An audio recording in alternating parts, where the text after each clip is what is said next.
नमस्कार दोस्तों, आप सभी लोगों को निर्जला एकादशी की बहुत बहुत शुभकामनाएं। आज मैं अपनी इस वीडियो के माध्यम से आप लोगों को बताऊंगी कि निर्जला एकादशी की जो तिथि है कब प्रारंभ हो रही है, कब समाप्त होगी और पारण का समय क्या रहेगा और हमें इस दिन क्या क्या खास तौर से नहीं करना चाहिए और क्या क्या करना चाहिए, जिससे कि हम जो व्रत रहेंगे उसका हमें पूर्ण फल मिल सके।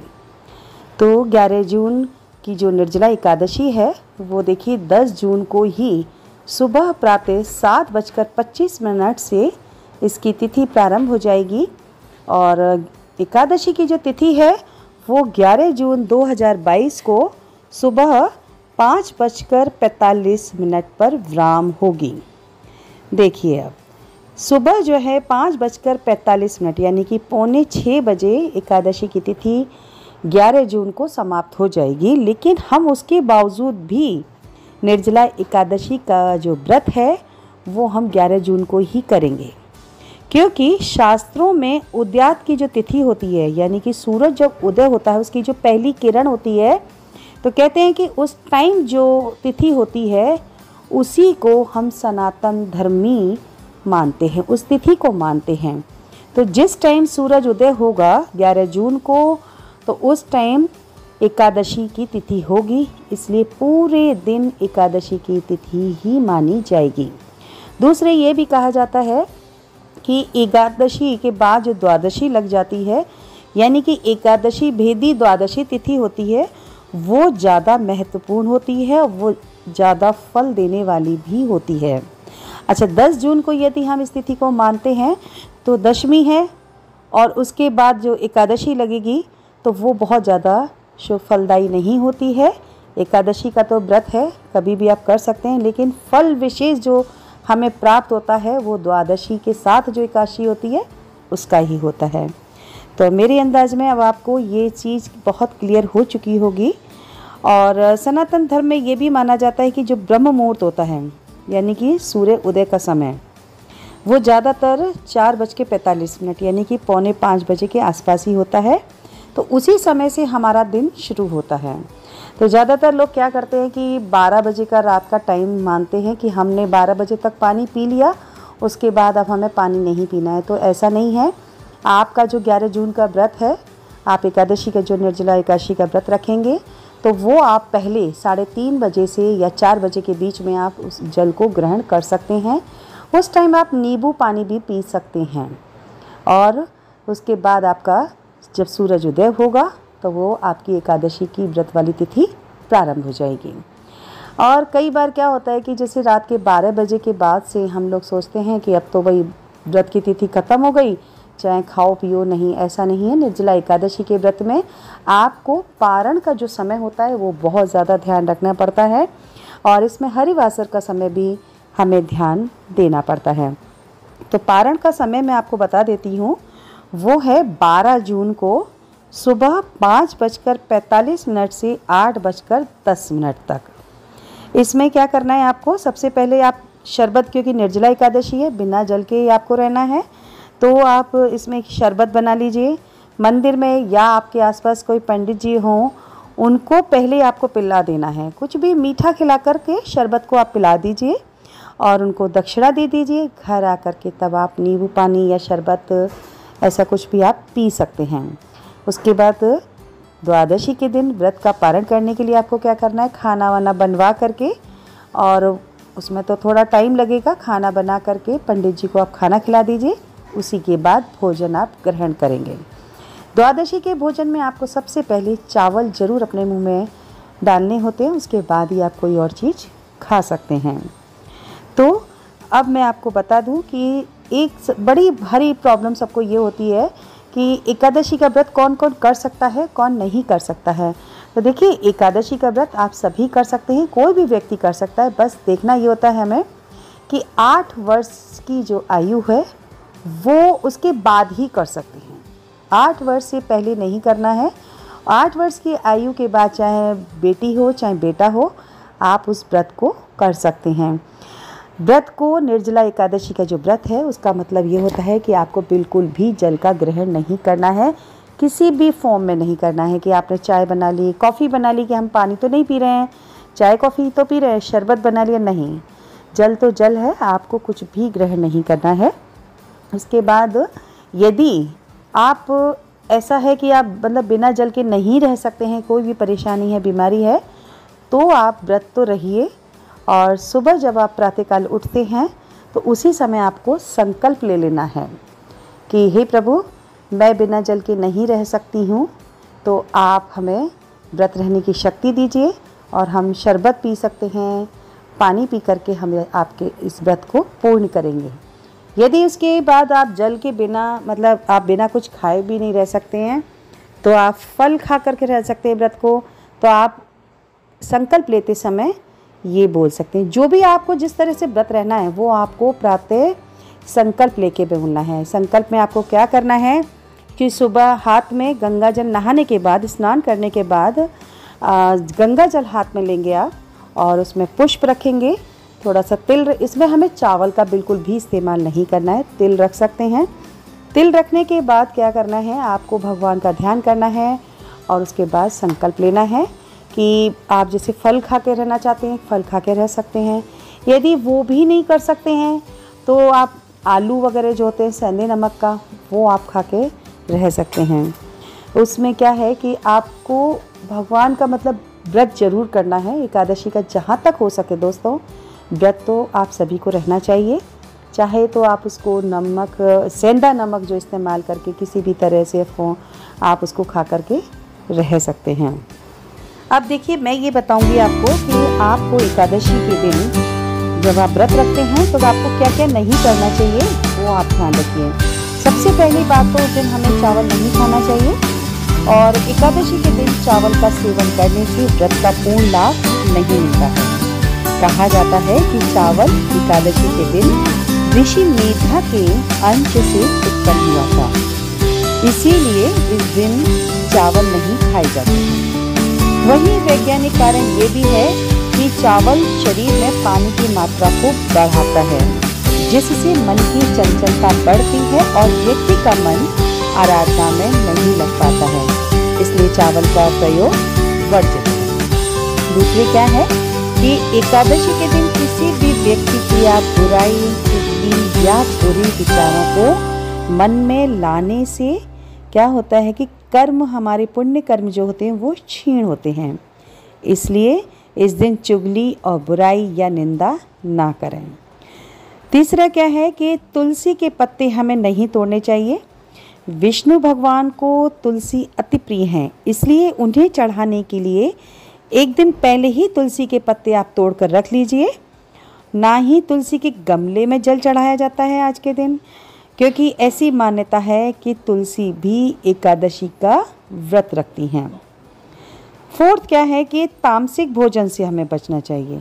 इस दौरान घर में सात्विक भोजन ही बनना चाहिए। प्याज, लहसुन, मांस, मदिरा, अंडा, ऐसी चीज़ों से दूर रहना चाहिए। फिर क्या है कि बाल और नाखूनों को नहीं काटना चाहिए। ना तो व्रत रखने वाले को व्यक्ति को काटने चाहिए, ना ही घर के किसी भी अन्य सदस्य को नाखून, बाल नहीं काटने चाहिए। और एकादशी के दिन महिलाओं को बाल भी नहीं धोने चाहिए। निर्जला एकादशी के दिन नमक का सेवन नहीं करना चाहिए। यदि बिना नमक के व्रत नहीं रह पाते हैं तो आप सेंधा नमक इस्तेमाल कर सकते हैं। और इस दिन घर में बैंगन है, चावल है, मूली है, मसूर की दाल है और सेम की सब्जी है, ये चीज़ें नहीं बनानी चाहिए। पूजा करते समय आपको एक तो नीले और काले कपड़े नहीं पहनने हैं, आप खुद भी सफ़ेद कपड़े पहनिए, पीले कपड़े पहनिए और भगवान को भी उस दिन सफ़ेद और पीले वस्त्र ही पहनाएं। और इस दिन जो है आप भगवान के लिए भोग में क्या क्या चीज़ अर्पित कर सकते हैं, जैसे कि मौसमी फल हैं और मिठाई है खोए की, इस तरह की, या मखाने की खीर है, इस तरह की चीज़ें भगवान को आप भोग में समर्पित कर सकते हैं। सबसे बड़ी बात है कि आज के दिन आपको क्रोध बिल्कुल भी नहीं करना है। घर में ना तो क्लेश करें और घर में ज़्यादातर कोशिश ये करें कि शांति का माहौल बनाए रखें। ब्रह्म मुहूर्त में उठ करके आप स्नान आदि से निवृत्त हुइए। यदि आपके आसपास गंगा जी या जमुना जी हैं तो बहुत अच्छी बात है, यदि नहीं है तो आप गंगा जल अपना रात में ही निकाल के रख लीजिए और प्रातः अपने नहाने की बाल्टी में पहले से गंगा जल को डालिए, उसके बाद जल भरिए, तब आप स्नान कीजिए। स्नान करने के बाद भगवान के मंदिर में आकर के आप स्थापना कीजिए प्रभु विष्णु की और संकल्प लीजिए विष्णु भगवान का व्रत करने का। एकादशी का व्रत करने के लिए हाथ में जल, जैसा कि मैंने पहले भी बताया था, लेकर फूल डालकर, उसमें तेल हो तो तेल डाल करके और संकल्प लेने के बाद जिस तरह से भी आप व्रत रह रहे हैं उसका आप संकल्प लीजिए। यदि निर्जला रह रहे हैं तो निर्जला का संकल्प लीजिए, यदि खा कर रह रहे हैं तो खाने का लीजिए, खाली जल पी कर रह रहे हैं तो जल पीने का संकल्प लीजिए कि प्रभु हम इस तरह से जैसे भी आप व्रत रखना चाहते हैं वो आप बोलिए और उस जल को भगवान के चरणों में समर्पित कर दीजिए। उसके बाद भगवान को स्नान आदि कराइए, पंचामृत होता है उसे बनाइए, उससे स्नान कराइए। फिर उन्हें फूल अर्पित करना है, चंदन है, रोली है, धूप दीप प्रसाद है और पान सुपारी ये समर्पित कीजिए। और आम का तो भोग ज़रूर आपको लगाना है। आम का भोग लगाने के बाद आपको क्या करना है, उस भोग को वहाँ रहने दीजिए, क्योंकि आपका निर्जला एकादशी का व्रत है, बिना जल के आप रह रहे हैं। तो जिस समय द्वादशी को आप पारण करेंगे तो उस दिन उस आम के भोग को प्रसाद के रूप में आप ग्रहण कीजिए। यदि आप है ना बिना जल के नहीं रह रहे हैं और फलाहार पे रह रहे हैं तो उस दिन एकादशी को भगवान का भोग लगाने के बाद आप उस आम के फल को प्रसाद के रूप में ग्रहण कीजिए। तो आम से का ये जो फल होता है इसका भोग लगाने का बहुत ही ज़्यादा महत्व होता है। शास्त्रों में ऐसा बताया गया है कि आम का जो भोग लगाकर यदि उसे आप प्रसाद के रूप में ग्रहण करते हैं तो बगुले की योनि से आपको मुक्ति मिलती है। अब क्या करना है, वहीं पर आप एक मिट्टी का कलश हो या किसी भी धातु का कलश आप रख करके उसको किसी ढक्कन से आप ढकेंगे और ढकने के बाद उस ढक्कन को सफ़ेद कपड़े से बांध दीजिए।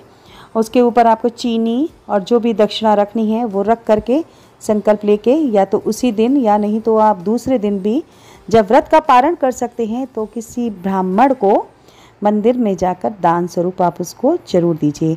कलश आपको विशेष ध्यान रखना है कि सिर्फ ब्राह्मण को ही देना है, बाकी का आप जो भी दान करते हैं वो आप और लोगों में भी बांट सकते हैं। और इस तरह से पूजा करने के बाद आपको सबसे पहले तो विष्णु सहस्त्र नाम का पाठ जरूर करना चाहिए। विष्णु चालीसा है वो भी आप पढ़ सकते हैं। ओम नमो भगवते वासुदेवाय, इस मंत्र का आप कम से कम 108 बार जरूर से जाप कीजिए। चाहे तो आप पूरे दिन इस मंत्र का जाप अपने मन में करते रहिए। इस दिन गायत्री जयंती भी है, इसलिए माँ गायत्री की पूजा अर्चना भी जरूर करें। और गायत्री मंत्र तो आप सभी को पता ही होता है, तो उस मंत्र का भी आप एक माला का जाप अवश्य ही कीजिए। जल का जब आप दान कर रहे हो तो उस समय आप जरूर ये बोलिए, संसार सागर से तारने वाले हे देव ऋषि, इस जल के घड़े का दान करने से आप मुझे परम गति की प्राप्ति कराइए। और इस दिन आप अन्न, वस्त्र, छतरी, जूता, पंखा, फल, सुराही या घड़ा होता है मटका जो भी मिट्टी का वो, या आप कोई भी बर्तन, आजकल जैसे कि कैंपर वगैरह भी चलते हैं, फिल्टर है, जो भी आप दान कर सकते हैं अपने सामर्थ्य के अनुसार उसको दान जरूर कीजिए। खरबूजा है, तरबूजा है, लीची है, आम है, जो भी मौसमी फल हैं आप जितने आपको मिल सकते हैं आप अपने सामर्थ्य के अनुसार दान जरूर कीजिए। चीनी भी आप उसमें रख सकते हैं, कोई भी मिठाई रख सकते हैं, पेठा रख सकते हैं। तो इसमें ऐसा कुछ भी नहीं है कि क्या आपके पास उसकी ज़रूर से क्वांटिटी होनी चाहिए कि नहीं हमें इतना किलो मनसना है, ऐसा कुछ भी नहीं है। आप 250 ग्राम भी मन सकते हैं। आपके मन में बस श्रद्धा होनी चाहिए और बहुत ही मन से प्रेम से आप उसको भगवान के सामने रख करके मन दान कीजिएगा। दूसरे, शिव जी के मंदिर में एकादशी के दिन आप ज़रूर से जाइए और वहाँ पर उनका अभिषेक आप हो सकता है तो अभिषेक करिए, नहीं तो ज़रूर से आप जल चढ़ा करके आइए, बेलपत्र चढ़ाइए शिव जी को। और शिव जी पर जो चढ़ाया हुआ जल होता है, जब वो जल हरी से जल निकल रहा होता है तो आप उसको किसी भी लोटे में भर लीजिए और घर पर आते समय जब आप मंदिर में शिव जी को आप जल चढ़ा रहे हो तो स्वधा स्वधा ज़रूर से 3 बार अपने मुख से इस नाम को पुकारिए और जल को किसी लोटे में जो से उनकी जलहरी से निकल रहा होता है उसमें भर के आप ले आएँ या 2-4 बूंद भी आप डाल के लाइए, पूरे घर में आप उसको छिड़क दीजिए। एकादशी के दिन ये आपको अवश्य ही करना है। एक और उपाय है, आप क्या करें कि गंगा जल में 7 बेल पत्र डाल लीजिए और नंदी भगवान के चरण में उसको जल को चढ़ा दीजिए और उसमें जो बेल पत्र होते हैं वो महादेव पर आप चढ़ा दीजिए। जो शिवलिंग है उसके ऊपर आप उसको चढ़ा दीजिए। उससे क्या होगा कि घर में रुपया अगर आपके नहीं रुक रहा है, धन दौलत की कोई परेशानी है तो वो तुरंत ही दूर हो जाएगी परेशानी। यदि नौकरी संबंधित कोई परेशानी है, आपको इंटरव्यू देने जाना है, धन संपत्ति के लिए कोई परेशानी है तो उसके लिए एक और ख़ास उपाय है। आप किसी भी विष्णु भगवान के मंदिर में जाएं, वो राम का मंदिर हो चाहे कृष्ण भगवान का हो, विष्णु नारायण का कोई भी मंदिर हो, उसमें आप गंगा जल लेके जाइए और तुलसी के पत्ते, उसमें 11 पत्ते तुलसी के आपको डालने हैं और वो ले जाकर मंदिर में आप थोड़ी देर रख दीजिए। वहीं पर ओम नमो भगवते वासुदेवाय का आप स्मरण कीजिए। स्मरण करने के बाद, जाप करने के बाद उस जल को उठा करके आप लाइए और किसी भी पेड़ में चढ़ा दीजिए। उसके बाद आपकी सारी समस्याएं ख़त्म हो जाएंगी। जैसे कि कोई घर में मदिरा पान बहुत ज़्यादा कर रहा है, मांसाहारी हो चुका है जो कि आपको उसकी लत छुड़ानी है, जुए की आदत पड़ गई है उसकी लत छुड़ानी है आपको, दहन नहीं रुकता है, तो इस तरह से आप उपाय कीजिए। एक इन सब चीज़ के लिए एक और उपाय है कि बेलपत्र के पेड़ के नीचे एक आप घी का दिया जला दीजिए और थोड़ी सी मिट्टी ला करके घर में आप पटक दें। 5 सोमवार करें, छोटे सोमवार को आपकी ज़रूर से ही मनोकामनाएं पूर्ण हो जाएंगी। अगर आपको कोई भी डाउट हो तो आप कमेंट सेक्शन में ज़रूर पूछिएगा और अगर अभी तक चैनल को सब्सक्राइब नहीं किया है तो सब्सक्राइब करना मत भूलिएगा। Thank you.